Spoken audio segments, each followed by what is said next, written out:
Students, ये आपका chapter 8 का सेकंड पार्ट स्टार्ट कर दिया है मैंने।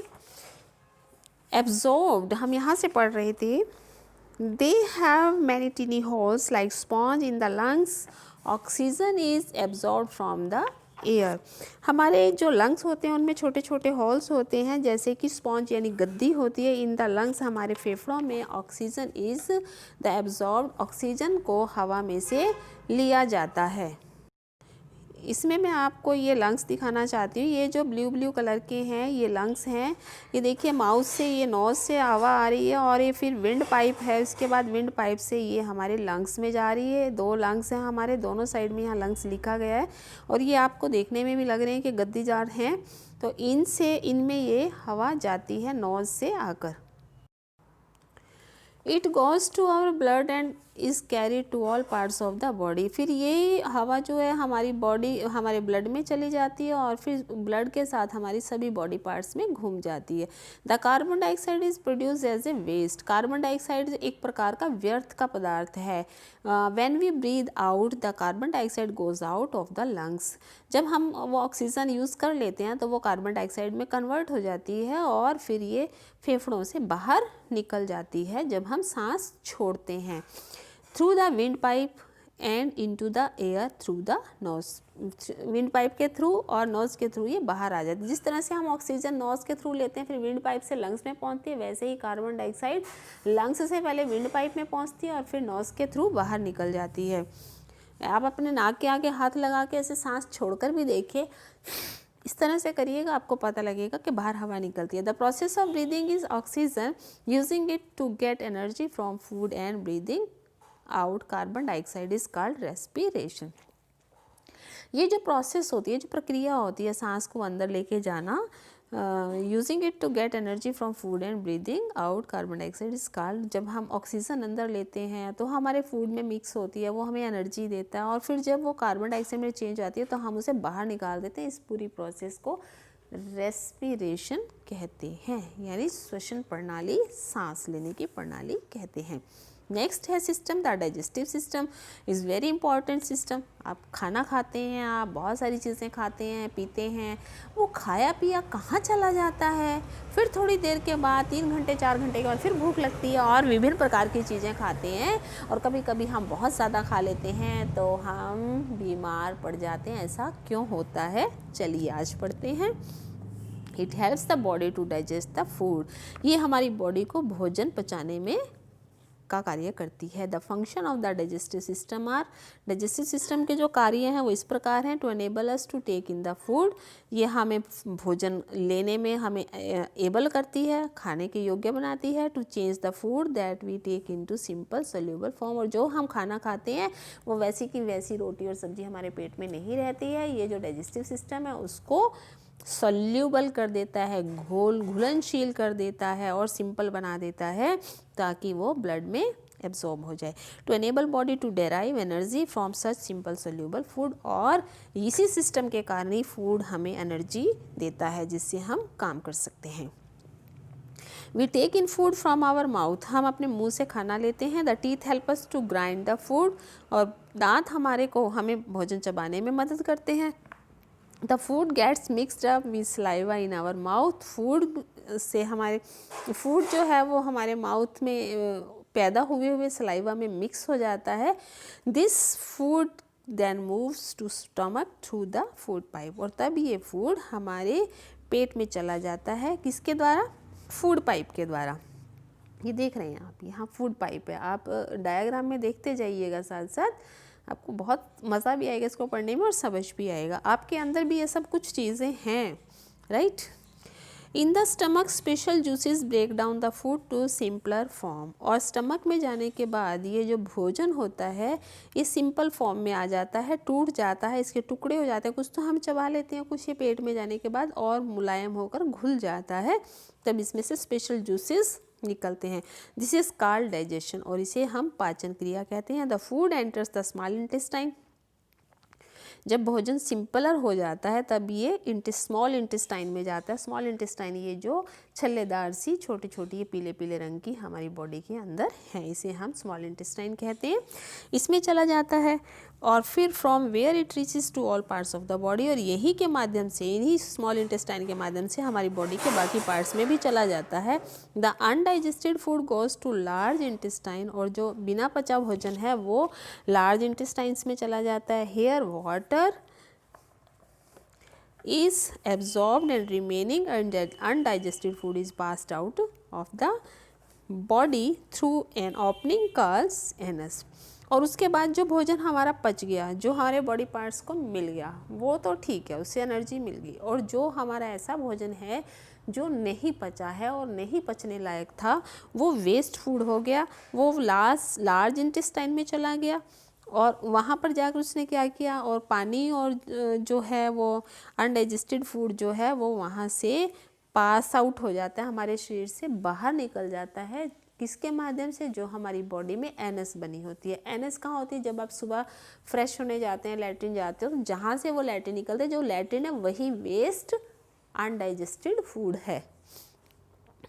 द एक्सक्रेटरी सिस्टम होता है जो हमारे शरीर से वेस्ट चीज़ें बाहर निकलती हैं। सपोज़ करो कि अगर हम जिस तरह से हमारा घर है, हम उसकी सफाई करते हैं, अगर हम घर की सफाई ना करें तो हमारा घर कैसा हो जाएगा? कीड़े मकोड़े, सांप बिच्छू पैदा हो जाएंगे। ठीक उसी तरह से हमारे शरीर में भी कुछ वेस्ट चीज़ें, हम सारी अच्छी चीज़ें तो नहीं खाते, हम कुछ चीज़ें ऐसी भी होती हैं जो हमारी बॉडी को ज़रूरत नहीं होती, उसमें से उन चीज़ों को बाहर निकलने का भी कोई तरीका, कोई सिस्टम होना चाहिए, और वो सिस्टम है हमारी बॉडी में excretory system.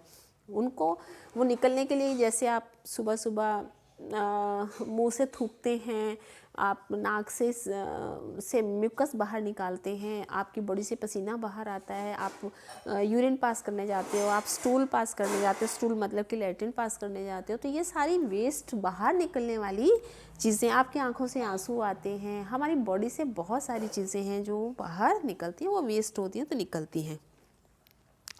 It is the system which helps to throw out the waste from the body. एक ऐसा सिस्टम है जो हमारी बॉडी से वेस्ट पदार्थों को बाहर निकालता है। It is important to throw waste out of the body to remain healthy, और ये बहुत ज़रूरी भी है कि इन वेस्ट चीज़ों को बाहर निकाला जाए ताकि हम हमेशा हेल्दी रहें। The kidneys are the main excretory organ of our body. Kidneys जो हैं वो हमारे शरीर का विशेष एक्सक्रेटरी पार्ट हैं। दे आर बीन शेप्स, उनका जो शेप होती है, उनका जो आकार होता है वो सेम की फली जैसा होता है, जो सेम होता है उसके जैसा होता है। मैं भी नेक्स्ट पेज पर आपको दिखाऊंगी। They have small filters in them, उनके अंदर छोटे छोटे फिल्टर्स लगे होते हैं, जिस तरह से कि आप फिल्टर का पानी पीते हैं उसमें फ़िल्टर्स लगे होते हैं। आप कहते हैं कि फ़िल्टर में से पानी छन के आ गया और उसमें जो गंदगी थी वो वहीं रह गई और साफ़ साफ़ पानी आपने पी लिया। ठीक इसी तरह से हमारी जो किडनीज़ हैं उनमें फ़िल्टर्स लगे होते हैं, और हमारे ब्लड में और जो वेस्ट चीज़ें होती हैं वो वहीं रह जाती हैं, और बाकी ब्लड जो है वो बॉडी में घूम जाता है, अपनी पूरी बॉडी में सर्कुलेट होता है। These filters separate the waste from the blood, ये फिल्टर्स कर देते हैं ब्लड को हमारे। This waste is then thrown out the body as urine. ये वेस्ट को बाहर निकाल देता है, और वो किस फॉर्म में निकालता है? पेशाब की फॉर्म में। यानी जब हम पेशाब करने जाते हैं तो वो हमारी बॉडी में जो वेस्ट पदार्थ होते हैं वो भी उसमें बाहर निकल जाते हैं। The lungs also through out waste in the form of carbon dioxide, और जो फेफड़े हैं वो भी वेस्ट पदार्थों को बाहर निकालते हैं। वो किस फॉर्म में निकालते हैं? वो कार्बन डाइऑक्साइड की फॉर्म में बाहर निकालते हैं। मैंने आपको बताया था कि मैं आपको किडनीज दिखाऊंगी। ये हमारे पास है किडनी का पिक्चर। ये देखिए, इस ऊपर चला गया थोड़ा, ये देखिए किडनी में ना ये साइड में जो ऊपर गोल गोल दो लगे हैं ये हमारी किडनीज हैं, और इसके बाद ये नीचे यूरेटर है, यूरेटर इससे पेशाब बाहर आता है। यूरिनरी ब्लैडर है, ये जो ग्रीन ग्रीन सा है ये एक थैली है जिसमें पेशाब इकट्ठा होता रहता है, और जब पूरा भर जाता है ये तो हमारा प्रेशर बनता है और यूरेथ्रा से बाहर आ जाता है। ये जो बाहर एक पॉइंट सा बना हुआ है इसमें से ये बाहर निकल जाता है। ठीक है, ये हमारी जो किडनीज हैं ये फिल्टर का काम करती हैं। चलिए, the skin throws out the waste excess water and salt as sweat, और चमड़ी भी हमारी जो स्किन होती है वो भी हमारे वेस्ट पदार्थों को बाहर निकालती है। वो फालतू पानी को और जो हमारे शरीर में फालतू नमक होता है, साल्ट होता है, उसको पसीने की फॉर्म में बाहर निकाल देती है। नेक्स्ट सिस्टम है sixth system, the circulatory system it is made up of the heart and blood vessels. यह सिस्टम दिल और ब्लड वेसल से मिलकर बनता है। It performs the function of pumping blood to all parts of the body. यह हमारे शरीर यह एक कार्य करता है, ये मुख्य कार्य इसका रहता है कि ब्लड को पंपिंग करता है और पूरी बॉडी के सभी पार्ट्स को उस ब्लड को सर्कुलेट करता है। The heart is a muscular organ. Heart एक मसल से बना हुआ ऑर्गन है। इट हैज़ 4 चैम्बर्स, इसके 4 चैम्बर्स होते हैं। The 2 upper chambers are called auricles, 2 lower chambers are called ventricles। जिसके 2 ऊपर के जो चैम्बर्स होते हैं उनको ऑरिकल्स कहते हैं और जो नीचे के 2 चैम्बर्स होते हैं वेंट्रिकल्स कहते हैं। The blood flows from auricles to ventricles. इसमें पहले ऑरिकल्स में ब्लड आता है, फिर ऑरिकल से फिर वेंट्रिकल में आता है। एंड नॉट वाइस वर्सा, और ये फिर वाइस वर्सा नहीं होता है। The blood flows due to contraction and expansion of auricles and ventricles. और ब्लड जो है इसी तरह से फ्लो करता रहता है कि कभी वो कॉन्ट्रैक्ट होता है और कभी एक्सपेंशन होता है, और इसी तरह से ऑरिकल से वेंट्रिकल में आता रहता है। There are 2 types of blood vessels called arteries. और इसके अलावा हमारे हार्ट में क्या होती हैं, ब्लड वेसल्स होती हैं जिनको हम आर्टरीज एंड वेन्स कहते हैं। ये भी 2 तरह की होती हैं। देखिए, एक ब्लड ले जाने वाली होती है, एक ब्लड वापस लाने वाली होती हैं। Arteries carry pure blood. जब हमारी बॉडी में प्योर ब्लड होता है तो आर्टरीज उस ब्लड को ब्लड विद ऑक्सीजन, जबकि प्योर ब्लड क्या होता है, जिस ब्लड में ऑक्सीजन मिक्स होता है। जब हमने सांस लिया तो वो सांस कहाँ गया, ब्लड में गया, और वो आर्टरीज ने लेकर कहाँ ले गई, from the heart to all parts. हमारे हार्ट से उस ब्लड को लेकर बॉडी के सभी पार्ट्स में ले गई। उसके बाद वेन्स क्या करती हैं, veins bring the impure blood containing carbon dioxide from different parts of the heart. और जो वो वेन्स होती हैं वो उसी ब्लड को, इम्प्योर ब्लड को जिसमें कि कार्बन डाइऑक्साइड मिली होती है, वापस बॉडी पार्ट्स से हार्ट में ले आती हैं, और इतने में हम फिर दूसरा सांस लेते हैं, है ना। और इसी तरह से ये सिस्टम जो है प्योर और इम्प्योर ब्लड का होता ही चला जाता है। आप इसमें देख भी रहे हैं कि कुछ रेड हैं वेसल्स और कुछ ब्लू हैं। जो रेड वेसल्स हैं वो प्योर ब्लड को लेकर जा रही हैं, वो हार्ट से नीचे की तरफ पार्ट्स में जा रही हैं, और जो ब्लू हैं वो पार्ट्स से हार्ट की तरफ आ रही हैं, वो वेन्स हैं, राइट। द ब्लड इज़ दस continuously circulating all over the body. और इस तरह से ब्लड जो है वो पूरी बॉडी में सर्कुलेट होता रहता है। नेक्स्ट सिस्टम है द रिप्रोडक्टिव सिस्टम। रिप्रोडक्टिव मतलब प्रजनन की प्रक्रिया का एक जो system. It helps the living beings to produce babies of their own kind. इस सिस्टम का क्या काम है कि ये अपने ही तरह का जो भी ह्यूमन बीइंग है, कोई गाय है, भैंस है, भेड़ है, बकरी है, मनुष्य है, सब अपनी तरह के संतान की उत्पत्ति करते हैं। आपने देखा हो गाय के बछड़ा होता है, बिल्ली का बच्चा होता है, मनुष्यों में हम मनुष्यों जैसे बच्चे पैदा होते हैं। Man and women have different reproductive organs. इसको अभी ज़्यादा नहीं विस्तार से बताया गया है। पुरुष और स्त्रियों में रिप्रोडक्टिव के अलग अलग ऑर्गन्स होते हैं। द नर्वस सिस्टम, इसके बाद है नर्व्स से बना हुआ nervous system. It perform the function of regulating and coordinating activities of all other system of the body.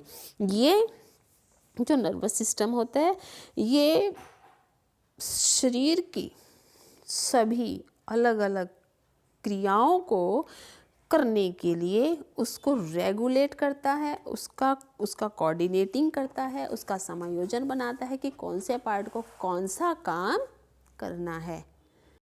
तभी तो हम इसको क्या कहते हैं, सीपीयू। जो कंप्यूटर का सीपीयू होता है वो हमारा ब्रेन को हम सीपीयू बोलते हैं, या सीपीयू को ब्रेन बोल सकते हैं। It consist of the brain spinal cord and nerves. यह ब्रेन को स्पाइनल कॉर्ड और नर्व्स के मिलने से बनता है। इसमें 3 पार्ट्स बताए हैं। ब्रेन है, स्पाइनल कॉर्ड यानी रीढ़ की हड्डी, और नर्व्स यानी नसें।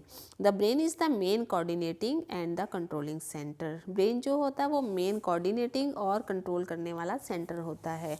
The nerves are bundles of the fibres carrying message to and from the brain. Nerves जो होती हैं वो एक बहुत सारे फाइबर जैसी होती हैं, धागे जैसी होती हैं, एक बंडल की फॉर्म में होती हैं, बहुत सारी होती हैं और ये बहुत सारे मैसेज को to and from the brain, brain से मैसेज को लेकर भी जाती हैं और ब्रेन को लेकर भी जाती हैं और ब्रेन के मैसेज बॉडी के पार्ट्स तक लेके जाती हैं। The spinal cord is directly linked to brain. Spinal cord जो होता है वो डायरेक्ट ब्रेन से जुड़ा हुआ होता है। The sense organs are also parts of the nervous. जो सेंस ऑर्गन्स होते हैं वो भी नर्वस सिस्टम के ही पार्ट्स होते हैं, यानी कि जो आँख नाक कान है वो भी हमारे ब्रेन से जुड़े होते हैं। अगर हमारे कहीं ब्रेन में चोट लग जाए तो हमारे इनमें से कोई भी पार्ट कभी कभी डैमेज हो जाता है। These are eyes, ear, nose, tongue and skin. ये हमारे सेंस ऑर्गन्स हैं। These are sense organ are control by the brain. और ये ब्रेन जो है इन सभी को कंट्रोल करता है। चलिए अब मैं आपको थोड़ा एक्सरसाइज के बारे में भी करवा देती हूँ। It is very simple. Basic unit of the human body. Body की जो बेसिक यूनिट है वो सेल होती है। How many bones in our body, इसमें 2 बार दे दिया गया है ये क्वेश्चन। तो इसमें जो बी क्वेश्चन है ये वाला फर्स्ट भी नहीं करना, सेकंड भी करना है। इसमें ऑप्शंस गलत दिए गए हैं फर्स्ट बी में, इसको मैंने क्रॉस कर दिया है। तो सेकंड बी वाला करना है। इसमें आपको पूछा कितनी बोन्स हैं आपकी बॉडी में, तो आपको बताना है 206। Our heart beat now how many times या मिनट, 1 मिनट में हमारी हार्ट बीट कितनी बार होती है, कितनी बार दिल धड़कता है, तो यहाँ पे हमारा आंसर है 72। नेक्स्ट आपके फिलअप्स हैं। There are 206 bones and 600 muscles. 600 muscles हैं, 206 बॉन्स हैं। और जो अनडाइजेस्टेड फूड है वो कहाँ चला जाता है, एनस में चला जाता है, तो एनस से बाहर आ जाता है। The here in the nose trap germs and dust. तो हमारे नाक में क्या होता है जो हमारे जर्म्स को, डस्ट को ट्रैप कर लेती है, नोज हेयर होते हैं। Dash and dash are 2 types of the blood vessel. 2 तरह की ब्लड वेसल्स होती हैं, उसमें ऑरिकल्स और वेंट्रिकल्स हैं। The dash is the main coordinating the controlling centre. Main coordinating and controlling centre brain होता है। ट्रू एंड फॉल्स नहीं है इसमें, आपको चूज द करेक्ट ऑप्शन है। The rib cage protect the brain और हार्ट। रिब केस जो है वो, रिब केस जो होती हैं वो किसको प्रोटेक्ट करती हैं, हार्ट को या ब्रेन को? हार्ट को करती हैं, ब्रेन को स्कल करता है। The teeth stomach helps us to grind the food. Food को तो टीथ ही चबाते हैं, स्टमक नहीं चबाता। The 2 upper chambers are called the auricles और वेंट्रिकल। अपर वाले चैम्बर्स को ऑरिकल कहते हैं जो हार्ट में होते हैं। द किडनीज और bones are main excretory organs of the body. Body की एक्सक्रीटरी बॉडी किडनी है। The spinal cord is directly linked to the brain. Spinal cord जो होती है वो ब्रेन से डायरेक्ट जुड़ी होती है। Next question is the match the columns. Bones, skeletal system, anus, undigested food is passed out, lungs, oxygen is absorbed, oxygen absorb करती है लंग्स, है ना। वेंट्रिकल में है, लोअर चैम्बर है वेंट्रिकल, और किडनीज एक्सक्रीटरी ऑर्गन है। Next mark out the odd items in each. इसमें से 3 चीज़ें दी गई हैं, इसमें आपको जो अलग है उसे आपको मार्क करना है। Kidney, heart, veins. किडनी भी देखिए इंटरनल पार्ट है और हार्ट भी, और वेंस पार्ट नहीं है, वेंस होती हैं ब्लड को लेकर जाने की, इनका कोई वो अलग पार्ट नहीं होता। ये किडनी और हार्ट जो है ऑर्गन्स होते हैं। ब्रेन, नर्व्स, किडनी, इसमें भी ब्रेन और किडनीज जो हैं वो पार्ट्स हैं, और नर्व्स इसमें पार्ट्स नहीं होते। यूरेटर, पेंक्रियास और ब्लेडर। देखिए यूरेटर और ब्लेडर जो हैं वो दोनों एक दूसरे से जुड़े हुए हैं, लेकिन पेंक्रियास अलग है, इसलिए इसको हमें मार्क आउट कर दिया। और इस तरह से आपका चैप्टर ये फिनिश हुआ। I hope you have learned to all very good. Okay, have a nice day.